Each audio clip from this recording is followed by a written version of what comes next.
Dernier point de ce journal, c'est la rentrée des classes et la question de l'éducation est plus que jamais d'actualité dans un contexte sécuritaire difficile au Faso. Le sujet est traité par la presse burkinabé qui ne passe pas sous silence le point de presse du chef de file de l'opposition politique au Burkina. La lecture croisée des journaux du jour pour finir ce journal avec Vincent Kendrebogo.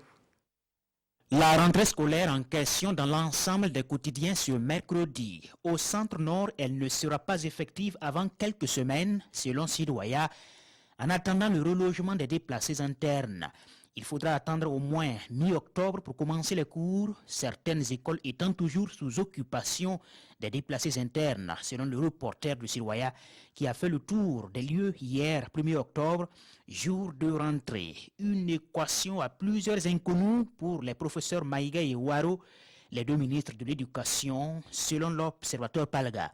En tout, 96 établissements sont occupés à travers le pays et des sites sont identifiés pour les reloger, rassure Stanislas Ouaro.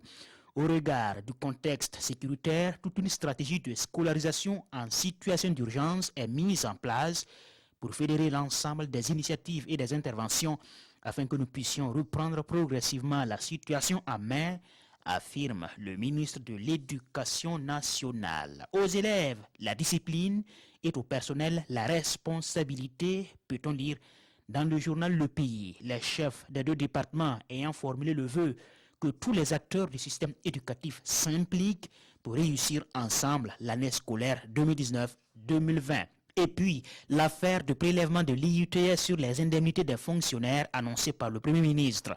Une déclaration provocatrice est inopportune, selon l'opposition politique, toujours dans le pays. Le CFOP qui en a fait l'un des sujets de sa conférence de presse habituelle.